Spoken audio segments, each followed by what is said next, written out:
বিনয়ের সাথে বলতে হবে আল্লাহকে, যেটা আপনি বলছেন। কি বলছেন? বলছেন যে একটু জমির ব্যবস্থা করে দাও, বলছেন যে ছেলে জেলে চলে গেছে, একটু বের করার ব্যবস্থা করো। তো যেটাই আপনাকে বলবেন সেটা কিভাবে বলবেন? আপনি বিনয়ের সাথে কান্নাকাটি করে বলবেন। আমি বুঝাতে না পারলে আমি অক্ষম, আসলে আমি বুঝাতে পারি না। সম্মানিত দিনী ভাই বোন, দেখবেন আপনি কিভাবে আল্লাহকে বলেন, আসসালামু আলাইকুম রহমতুল্লাহ, আসসালামু আলাইকুম রহমতুল্লাহ, আলহামদুলিল্লাহ রাব্বিল আলামিন, বিহাক্কি লা ইলাহা ইল্লাল্লাহ। আপনি নিজে বলেন এখানে কোথায় আছে বিনয়? একবারে নগদ প্রতারণা, জাতীয় অশিক্ষিত, হুজুর অশিক্ষিত। আমি তো আপনাকে বলেছি যে হেডমাস্টার চেয়ারে বসে আছেন আর মেয়ে নাচছে, হেডমাস্টার দেখছে মেয়ে কেমন নাচে। এই হেডমাস্টারকে যদি আমি অশিক্ষিত প্রমাণ করতে না পারি, আমি জাতির সামনে বক্তব্য দিব না। তো হুজুর তারই একটা অংশ। হুজুর কিভাবে জাতিকে এভাবে প্রতারণা দেয়। আল্লাহু আকবার বলা, আসসালামু আলাইকুম রহমতুল্লাহ, আসসালামু আলাইকুম রহমতুল্লাহ। এরপরে অনেক কথা আছে, জিকির তার নাম। তার একটা অতীব জরুরি জিকির আছে, সেটা হলো এই, আল্লাহ নবী বলছেন কেউ যদি ফরজ সালাতের পরে আয়াতুল কুরসি পড়ে তো জান্নাতে চলেই গেছে, তো ঢোকেনি কেন? মরেনি এই জন্য। এত বড় সুযোগ এই প্রতারক হুজুর দেয় না। আসসালামু আলাইকুম রহমতুল্লাহ, আসসালামু আলাইকুম, আলহামদুলিল্লাহ, বিহাক্কি লা ইলাহা ইল্লাল্লাহ। সবাই দাঁড়িয়ে গেছে, এখন সুন্নাত পড়বে, 4 রেখাত 6 রেখাত সুন্নাত চালাচ্ছে। হুজুর, ধর্ম কি আপনার বাপের সম্পত্তি? ধর্ম কি পৈতৃক সম্পত্তি? প্রত্যেকটা হাদিস গ্রন্থে সালামের পরে জিকির আছে। বুখারী, মুসলিম, আবু দাউদ, নাসাই, তিরমিজি, ইবনে মাজাহ, বাইহাকি, দারমি, দাইলামি, দারেকুতনি, মুসনাদ সাহেব, সহিহ হিব্বান, সহিহ আওয়ানা, মুসনাদ হাকিম, মুসনাদ বাজার, মুসনাদ আহমদ, মুসনাদ ইয়ালা।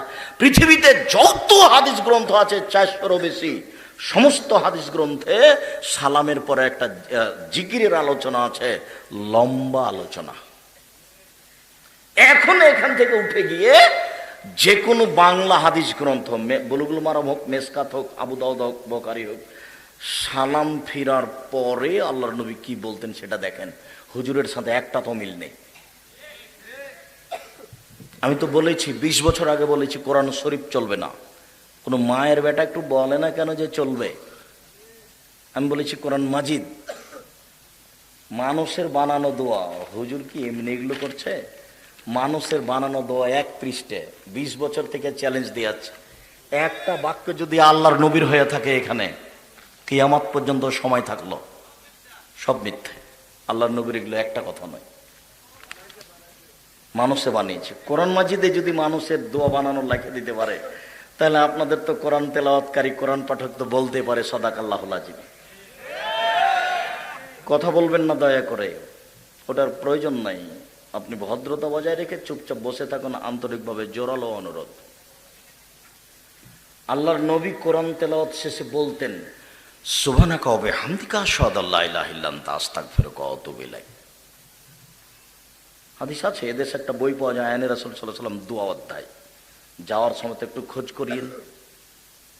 42টে সহিহ হাদিস আছে হাত তুলে দোয়া করার ওই বইয়ে। 36টা হাদিস খালি বুখারী, মুসলিম থেকে দেওয়া আছে। 16টা স্থান আছে কোথায় হাত তুলে দোয়া করতে হবে। আর হুজুর সালামের পরে সবাইকে নিয়ে এভাবে মেরে দিল, জিকির করতে দিল না। হুজুর কিভাবে জাতিকে ফাঁকি দিচ্ছে, হুজুরও বুঝবে, জাতিও বুঝবে। সম্মানিত দিনী ভাই বোন, মহান আল্লাহ বলেন,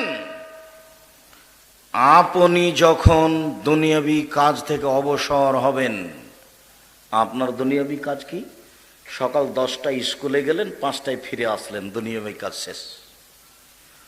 আপনার দুনিয়াবি কাজ কি? 10টায় দোকান খুললেন ব্যবসা, রাত 10টায় বন্ধ করলেন, দুনিয়াবি কাজ শেষ। আপনি চাষি মানুষ, দুনিয়াবি কাজ কি? সকালে জমিতে গেলেন, সন্ধ্যায় আসলেন, দুনিয়াবি কাজ শেষ। এই বাকি সময়টা যখন আপনি আল্লাহকে কিছু বলবেন, তখন আপনি বিনয়ের সাথে কান্নাকাটি করে বলুন। এটা আল্লাহর আদেশ, একটু সময় বের করেন, করা দরকার। আবু হুরায়রা রাদিয়াল্লাহু তাআলা আনহু বলেন, রাসূল সাল্লাল্লাহু আলাইহি ওয়াসাল্লাম বলেছেন, 7 শ্রেণীর মানুষ বিচারের মাঠে বিশেষ ছায়াতলে থাকবে। যেদিন বিচারের মাঠে আল্লাহর বিশেষ ছায়া ছাড়া কোনো ছায়া থাকবে না, যেদিন সূর্য হবে মানুষের মাথার 1 মাইল উপরে, অর্ধ হাত কথাটি মিথ্যে, মেকদারে মাইলিন 1 মাইল উপরে হবে, সেই দিন মানুষের গায়ের ঘাম হবে কারোর টাকনু পর্যন্ত, কারো হাঁটু পর্যন্ত, কারো কোমর পর্যন্ত, কারো নাক পর্যন্ত। সেদিন 7 শ্রেণীর মানুষ বিশেষ ছায়াতলে থাকবে। তার 1 শ্রেণীর মানুষ যাকার আল্লাহ খালিয়ান ফাফাজাতাইনাহু, নির্জনে আল্লাহকে ডাকলো, 2 চোখের পানি ঝরঝর ঝরঝর করে ঝরলো। এই মানুষ থাকবে বিচারের মাঠে বিশেষ ছায়াতলে। কি দিয়ে আপনাকে আমি বুঝাই? আমি কোনোদিনই আপনাকে 20 রাকাত তারাবি পড়তে বলিনি, আমি আপনাকে জামাতেও কোনোদিন পড়তে বলিনি। আমি বলেছি 4 রেখাত 8 রেখাতই পড়েন, 4 রেখাত আগে পড়েন, ঘরে পড়েন, বাড়িতে পড়েন, এশার সালাতের পরে বাড়িতে গিয়ে শুয়ে যান, জামাতে এশার সালাত আদায় করেন, তারপর বাড়িতে গিয়ে শুয়ে যান, 8 ঘন্টা 1 ঘন্টা 1.5 ঘন্টা 2 ঘন্টা একটু শুয়ে থাকেন, একটু রেস্ট নেন, কম খাবেন। রমজানকে ঠেকিয়ে দেওয়ার সবচেয়ে বড় পথ হলো বেশি খাওয়া।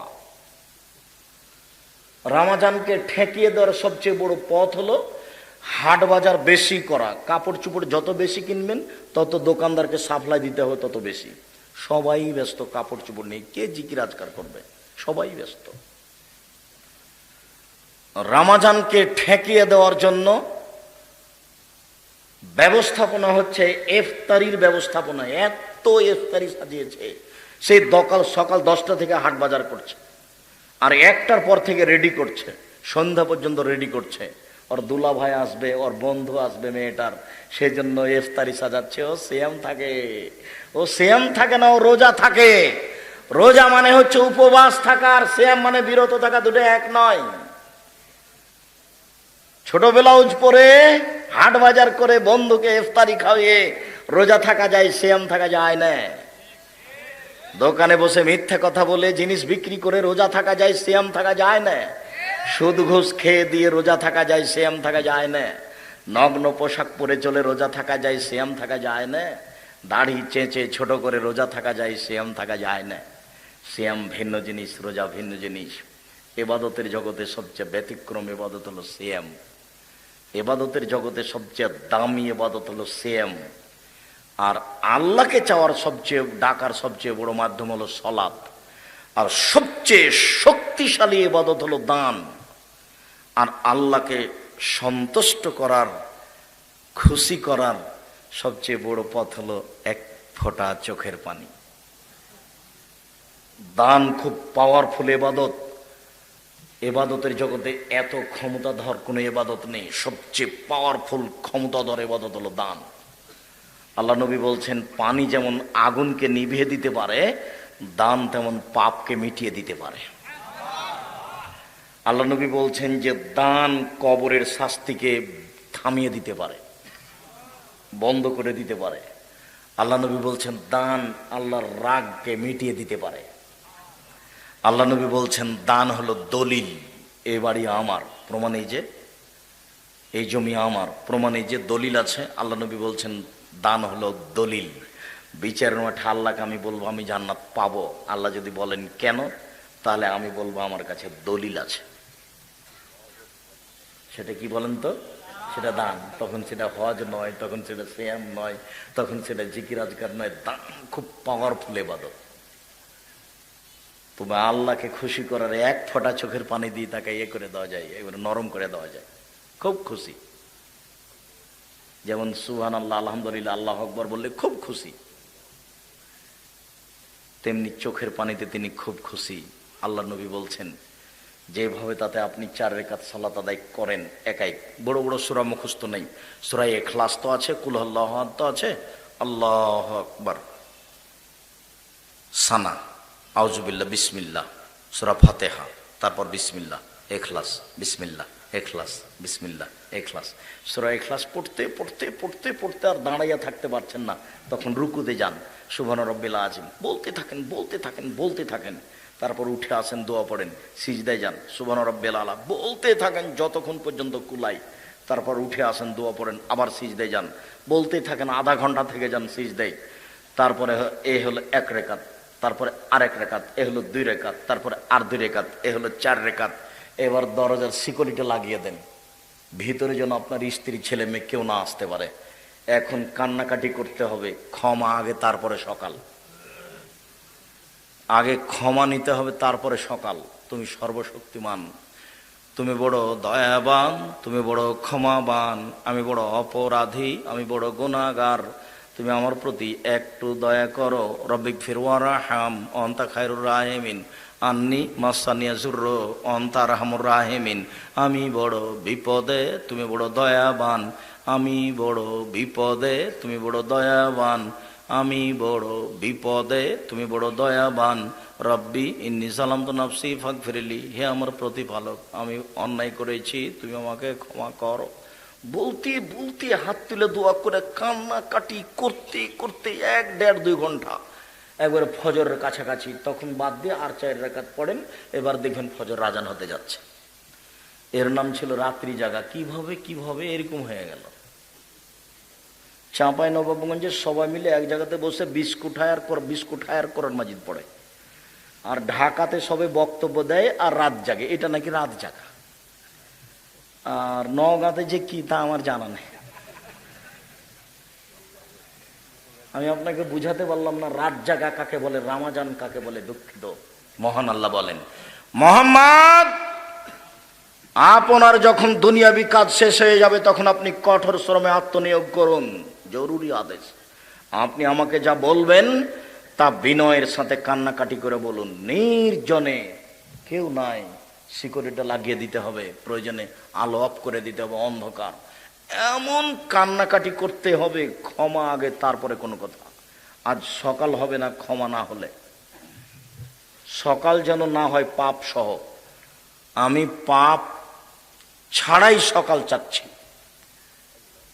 তুমি তো দেও, তুমি তো দয়াবান, তুমি তো গাফুর, কোরআন মাজিদ ভরে ফেলে দিয়েছো তুমি গাফুর বলে। আমি গাফুর, আমি সত্তার, আমি জাব্বার, আমি গাফফার। তুমি তো গাফফার বলে, রহমান বলে, রাহিম বলে নিজেকে একবারে কোরআন মাজিদ ভরে ফেলেছ, তো সেটা এখন দাও। আগে ক্ষমা হবে তারপরে সকাল।